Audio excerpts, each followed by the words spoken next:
ప్రభు నామానికే మహిమ కలుగును గాక. కూడి వచ్చిన మీ అందరికీ, కర్మిల ఆత్మీయ సహవాస సంఘ విశ్వాసులందరికీ మన ప్రభువును ఆయన ప్రియ కుమారుడునైన యేసుక్రీస్తు వారి శ్రేష్టమైన నామములో శుభములు మరియు అందరికీ వందనాలు.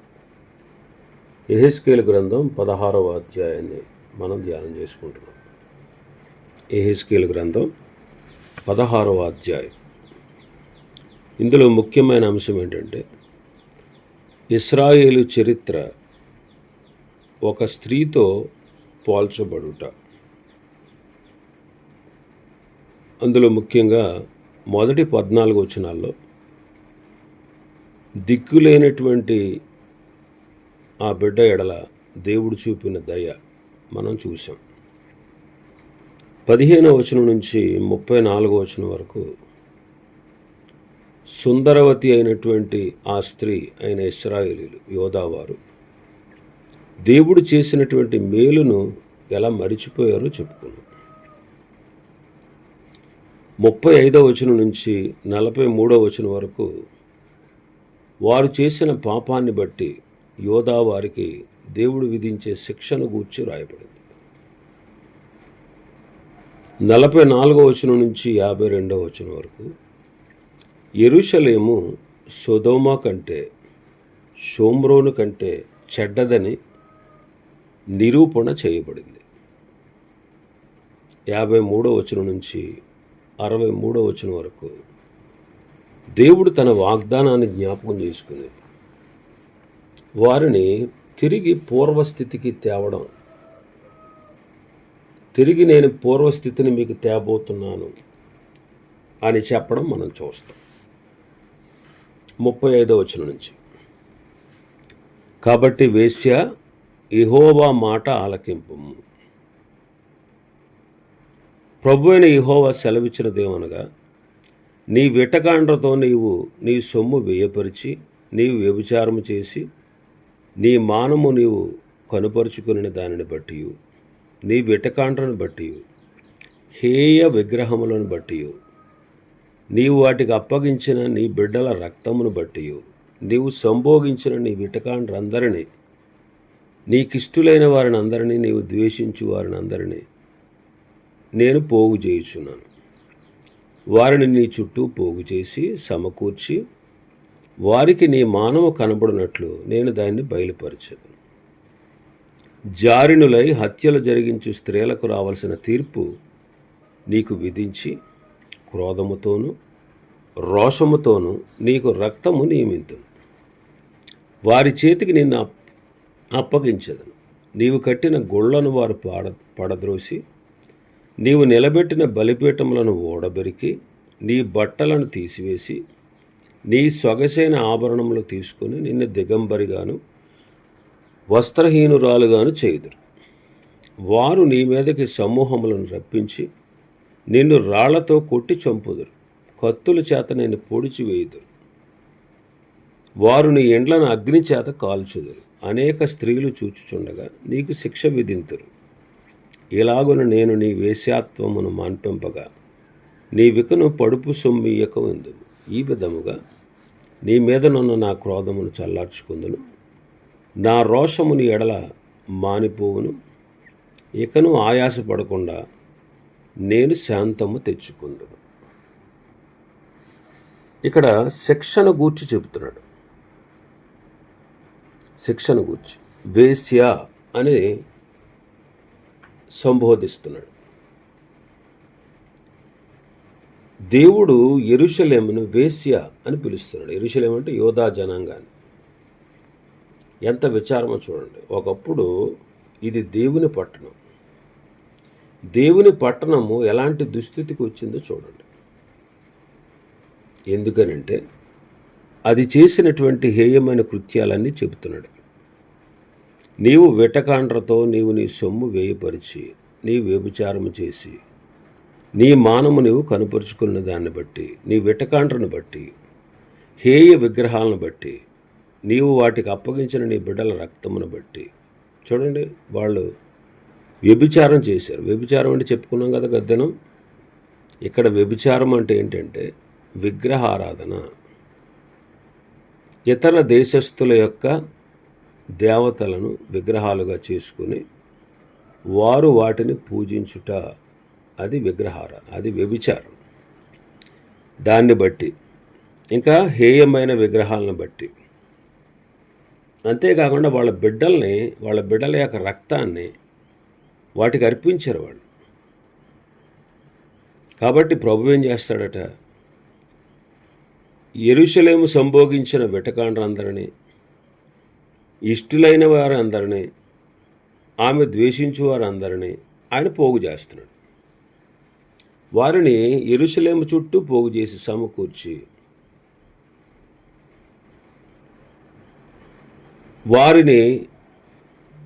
వారికి తన మానాన్ని బయలుపరిచేటట్లుగా, సిగ్గుపడేటట్లుగా చేస్తానంటున్నాడు. 38వ వచనం చూస్తే, జారిణులై హత్యలు జరిగించే స్త్రీలకు రావాల్సిన తీర్పు నీకు విధిస్తాను. క్రోధంతో, రోషంతో నీకు రక్తాన్ని నియమిస్తాను. వారి చేతికి నిన్ను అప్పగిస్తాను. నీవు కట్టిన గుళ్లను వాళ్ళు పాడద్రోస్తారు. నీవు నిలబెట్టిన బలిపీఠాలను వాళ్ళు ఓడబెరుగుతారు. నీ బట్టలు తీసేసి నీ సొగసైన ఆభరణాలు తీసుకుని నిన్ను దిగంబరిగాను వస్త్రహీనురాలుగాను చేయుదురు. నీ మీదకి వారి సమూహాలను రప్పిస్తాను. వాళ్ళు నిన్ను రాళ్లతో కొట్టి చంపుతారు. కత్తుల చేత నిన్ను పొడుస్తారు. నీ ఇళ్ళు అగ్ని చేత కాలుస్తారు. అనేక స్త్రీలు చూస్తూ ఉండగా నీకు శిక్ష విధిస్తారు అంటారు. అనేక స్త్రీలు అంటే చుట్టుపక్కల ఉన్న దేశాల వారు. ఇలాగున నేను నీ వేశ్యాత్వమును మాన్పిస్తాను. నీవిక కూడా ఎదురుగా పడుపు సొమ్ముని ఇవ్వవు. ఈ విధంగా నీ మీద ఉన్న నా కోదాన్ని చల్లార్చుకుంటాను. నా రోషమును నీ ఎడల మానిపోద్దు. ఇకను ఆయాసపడకుండా నేను శాంతం తెచ్చుకుంటాను. నీ యవ్వన దినాలు తలుచుకొని వీటన్నిటి చేత నీవు నన్ను విసిగించావు కాబట్టి నీవు చేసి ఉన్న హేయక్రియలన్నిటికంటే ఎక్కువైన కామకృత్యమును జరిగించుకున్నట్లు నీ ప్రవర్తనను బట్టి నేను నీకు శిక్ష విధింతును. ఇదే ప్రభువు యెహోవా వాక్కు. కాబట్టి చూడండి, దేవుడు దానికి ఎలాంటి శిక్షను విధిస్తున్నాడు. విగ్రహారాధన అయినటువంటి ఆ వ్యభిచారాన్ని బట్టి, వాళ్ళు దేవుని విడిచిపెట్టిన విధానాన్ని బట్టి, వారి దేశమంతా అపవిత్రతతో నింపిన విధానాన్ని బట్టి, ఏ దేశంలో ఉన్నటువంటి దేవతల్ని ఇతర దేశస్తులు పూజిస్తున్నారో వారిని కనికరించి, కరుణించి, రక్షించి, కాపాడి వృద్ధిలోనికి తెచ్చిన దేవుడి కంటే వాళ్ళు గొప్పవాళ్ళని ఎంచి దేవుని స్థానంలోనే వారు వాటికి విగ్రహాలు నిలిపి దేవుని అవమానపరిచినటువంటి ఆ విషయాలను బట్టి ప్రభు వారిని శిక్షించబోతున్నాడు. నేటి దినాల్లో సంఘ పరిస్థితి కూడా అలాగా. ప్రకటన గ్రంథంలో రాయబడిన 7 సంఘాల్లో ఆఖరిది లవదోకియ సంఘం. నీవు చల్లగానైనా లేవు, వెచ్చగానైనా లేవు, నులివెచ్చగా ఉన్నావు. కాబట్టి నా నోట నుండి ఉమ్మివేయ ఉద్దేశిస్తున్నాను. నీవు దౌర్భాగ్యుడు, దిక్కుమాలినవాడు, దరిద్రుడు, గుడ్డివాడు, ఇది నీకు తెలియట్లేదు, దిగంబరుడు, నీవు ఎరుగకున్నావు. నువ్వేమనుకుంటున్నావు అంటే నేను ధనవంతుడిని, ధనవృద్ధి చేసుకున్నాను, నాకేం కొదువు లేదు అని చెప్పుకున్నావు. నీవు ధనవృద్ధి చేసుకున్నట్లు అగ్నిలో పుట్టవేయబడిన బంగారాన్ని, నీ దిశమలకు సిగ్గు కనపరుచుకున్నట్లు ధరించుకుంటూ తెల్లని వస్త్రాన్ని, నీ కనుదృష్టి కలుగునట్లు నీ కన్నులకు కాటుక నా యొద్ద కొనుక్కో అని నీకు బుద్ధి చెబుతున్నాను. ఇక్కడ చూడండి, 7వ సంఘాన్ని గురించినటువంటి మాటలు. 7 సంఘాల్లో స్మరణ, ఫిలదెల్ఫియా ఈ 2 సంఘాలని మెచ్చుకున్నాడు ఆయన.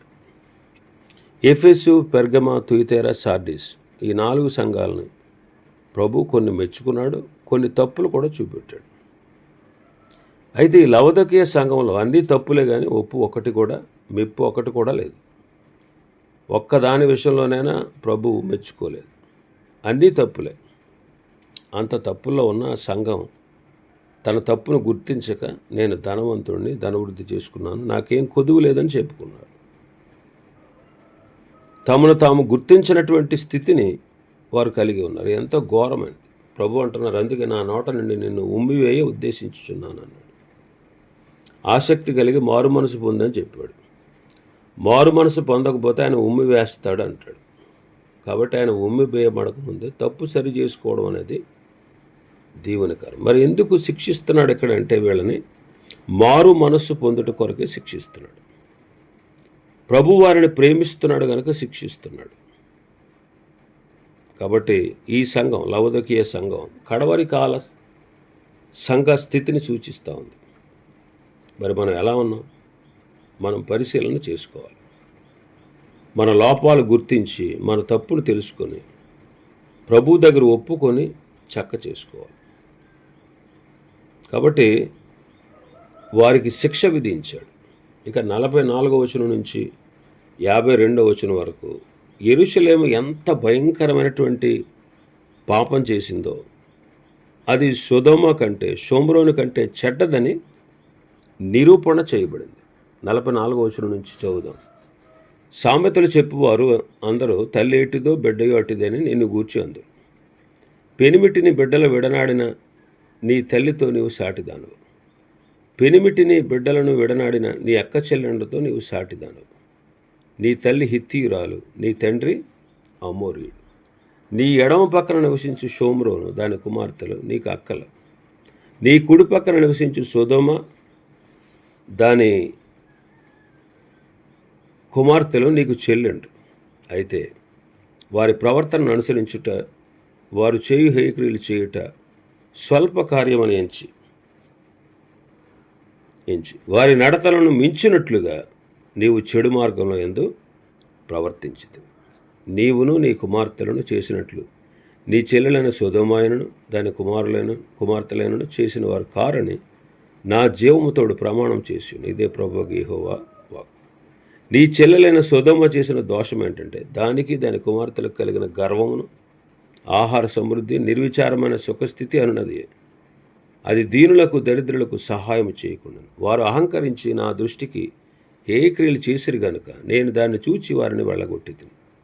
షోమ్రోను సహా నీ పాపంలో సగమైనా చేయలేదు. అది చేసిన వాటికంటే నీవు అత్యధికముగా హేయక్రియలు చేశావు. నీవు ఇన్ని హేయక్రియలు చేసి నీ సహోదరి నిర్దోషురాలుగా కనపరిచావు. నీ వారికంటే అత్యధికమైన హేయక్రియలు జరిగించినందున నిన్ను బట్టి చూడగా నీ సహోదరులు నిర్దోషురాలుగా కనపడదురు. నీవు వారికి విధించిన అవమాన శిక్ష నీకే రావాలని నిన్ను బట్టి చూడగా నీ సహోదరులు నిర్దోషురాండ్రుగా కనపడదురు గనుక నీవు అవమానపరచబడి సిగ్గునొందుదు. యెరూషలేము సొదొమ షోమ్రోను కంటే చెడ్డదని నిరూపణ చేయబడింది. సామెతలు చెప్పేవారు ఏమంటారంట? తల్లి ఎట్టిదో బిడ్డ కూడా అట్టిదే అంటారు. పెనిమిటిని బిడ్డలను విడనాడిన నీ తల్లితో నీవు సాటిదానవు. పెనిమిటిని బిడ్డలను విడనాడిన నీ అక్క చెల్లెండ్లతో నీవు సాటిదానవు. నీ తల్లి హిత్తీయురాలు, నీ తండ్రి అమోరీయుడు. నీ ఎడం పక్కన నివసించు షోమ్రోను దాని కుమార్తెలు నీకు అక్కలు. నీ కుడి పక్కన నివసించు సొదొమ దాని కుమార్తెలు నీకు చెల్లెండ్రు.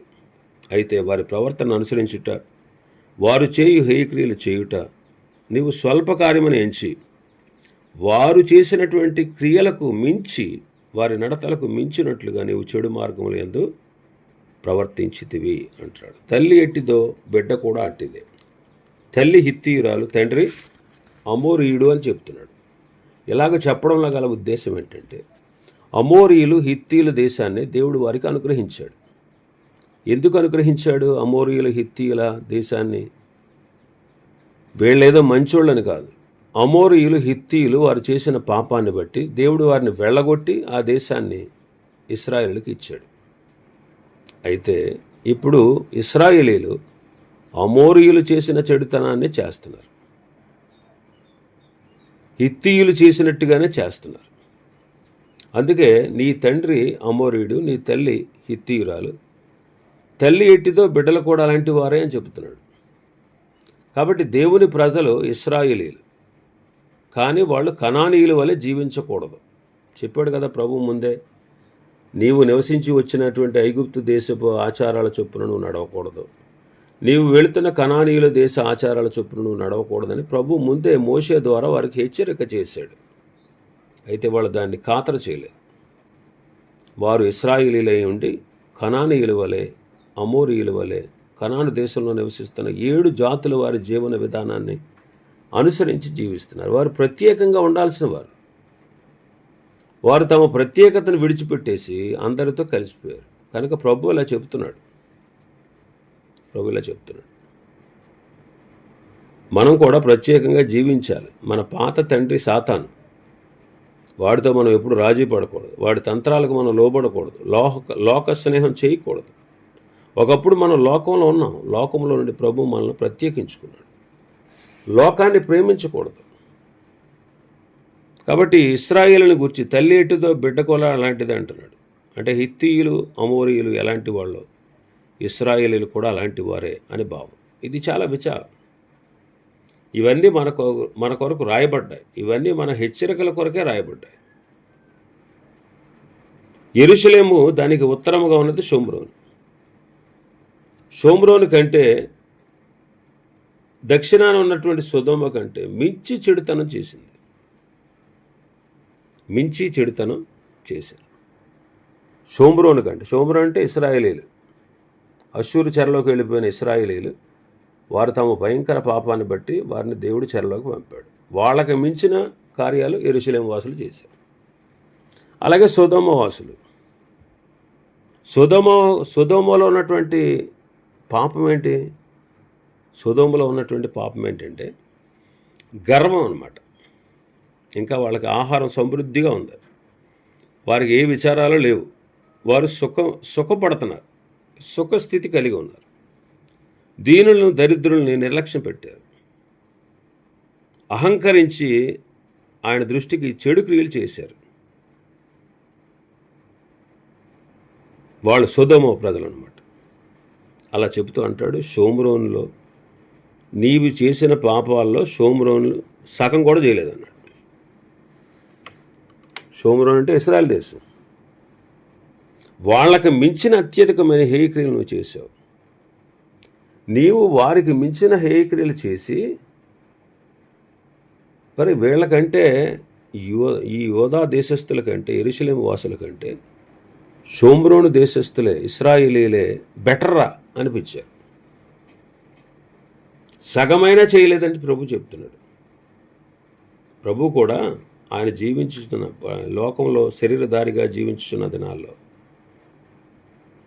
కొన్ని పట్టణాలను చూసి సొదొమ కంటే మీరు ఇంకా ఘోరమైన వాళ్ళని చెప్పాడు. ఎన్ని అద్భుతాలు చేసినా వారు మారు మనసు పొందలేదు కాబట్టి వారిని గూర్చి మాట్లాడుతూ, నీలో చేసిన అద్భుతాలు సొదొమలో చేసి ఉంటే అది నేటి వరకు నిలిచి ఉండునని చెప్తారు. ఆయన విమర్శ దినమున సొదొమ గతి కంటే, మీ గతి కంటే సొదొమ గతి ఓర్వదగినదై ఉండునని ప్రభు అంటారు. పాపాన్ని బట్టే తీర్పు కూడా ఉంటుందండి. కాబట్టి వారికంటే అత్యధికమైన హేయక్రియలు జరిగించినందున నీకు వారికి విధించినటువంటి అవమానం, శిక్ష అసలు వాళ్లకు విధించాను కానీ అసలు అదంతా మీ మీదకి రావాలన్నాడు. దేవుడు న్యాయమూర్తి. ఎవరి పాపాన్ని బట్టి వారికి శిక్ష విధిస్తాడు. ఆయన తీర్పు తీర్చివాడు. ప్రతి వాని క్రియలు వాని వెంట పోతాయి. ఆయనే తగిన ప్రతిఫలాన్ని ఇచ్చేవాడు. కాబట్టి ఇక్కడ నిన్ను బట్టి చూడగా నీ సహోదరులు నిర్దోషురాండ్రుగా కనబడుతున్నారు అంటాడు. అంటే షోమ్రోను బెటర్ అన్నమాట యెరూషలేము వాసుల కంటే. ఇశ్రాయేలు బెటర్, యెరూషలేము వాసుల కంటే సొదొమ ప్రజలు బెటర్ అన్నమాట. వాళ్లకు మించినటువంటి అవమాన క్రియలు వీళ్ళు చేశారు. అందుకే నువ్వు సిగ్గుపడతావు, అవమానం పొందుతావు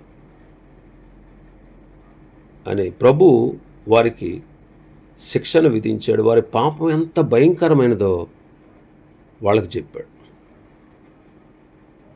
అసలు వాళ్ళు అత్యధికమైన హేయక్రియలు చేసినందువల్ల వారు సిగ్గుపడాల్సి వచ్చింది. అందుకే నీ బట్టలు ఊడదీస్తాను, నీ ఆభరణాలు తొలగిస్తాను, నీ మీదకి వెటకాండ్రం రప్పిస్తాను. వారు నిన్ను పొడిచి చంపుతారు, మీ ఇళ్లను కాల్చివేస్తారు, నీ దేశాన్ని దిగంబరిగా చేస్తారు.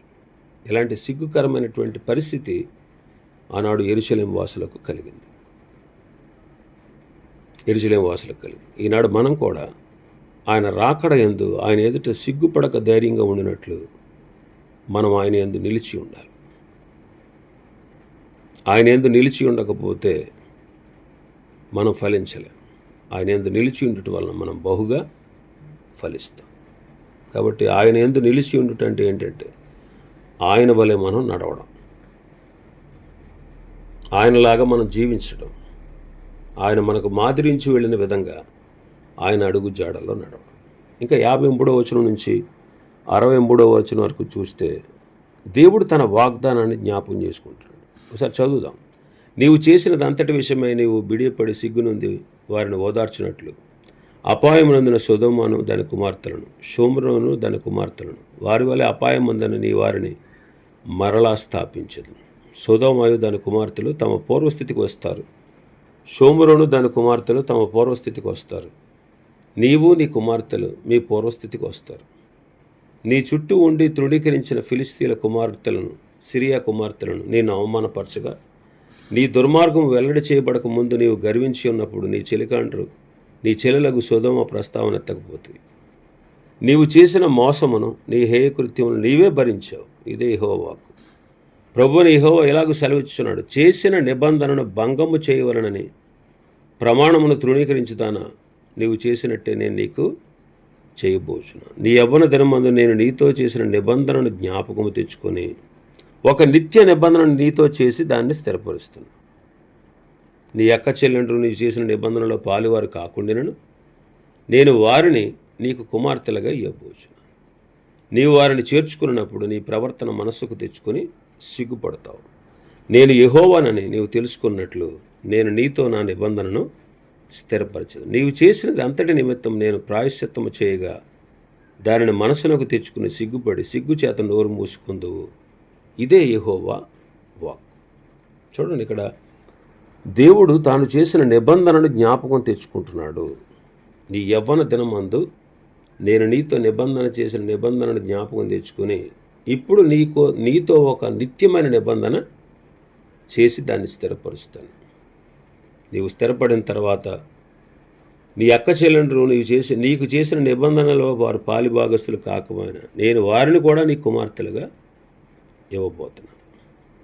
ఇది మనం ఆలోచన చేస్తే యెరూషలేము భవిష్యత్తులో ఉన్న ఉన్నత స్థాయికి అది రాబోతుంది అనేటువంటి విషయం వాస్తవమే. యెరూషలేము భవిష్యత్తులో ఉన్నత స్థాయికి వస్తుంది. ప్రవక్తలందరూ కూడా యెరూషలేము యొక్క భవిష్యత్తును గురించి విశేషంగా ప్రవచనాలు చెప్పారు. జెఫన్యా గ్రంథం మరి ముఖ్యంగా మనం చదివితే 3వ అధ్యాయంలో ఉంటుంది యెరూషలేమును గూర్చిన ప్రవచనాలు. కాబట్టి భవిష్యత్తులో అది ఉన్నత స్థితిలో ఉంటుంది. ఉన్నత స్థితికి దేవుడు దాన్ని తీసుకొస్తాడు. సొదొమకు పూర్వస్థితి ఇస్తాడు, షోమ్రోనుకు పూర్వస్థితి ఇస్తాడు, యెరూషలేము కూడా పూర్వస్థితికి వస్తుంది. ఇప్పుడు యెరూషలేము ఇంతకుముందు ఎవరిని పట్టించుకోలేదు, కానీ ఇప్పుడు అందరినీ పట్టించుకుంటారు. అంటే భవిష్యత్తులో యెరూషలేము అన్ని దేశాల వారిని ద్వేషించదన్నమాట. ఇంకా ఇప్పుడు చూడండి, వాళ్ళు అన్ని దేశాల వారిని ద్వేషిస్తారు, కానీ భవిష్యత్తులో వారు అన్యులైనటువంటి మనం దేవుణ్ణి కలిసి సేవిస్తాం. అలాంటి స్థితిని దేవుడు ఆ యెరూషలేముకు అనుగ్రహించబోతున్నాడు. ఇవి ఈ అధ్యాయంలో ఉన్నటువంటి విషయాలు. ప్రభు చిత్తమైతే రేపు దినం మరొక అధ్యాయాన్ని ధ్యానం చేసుకుందాం. దేవుడి వర్తమాన వాక్యాన్ని మన వెనుకడిలో ఆశీర్వదించును గాక. ఆమేన్. ప్రార్థన చేసుకుందామండి.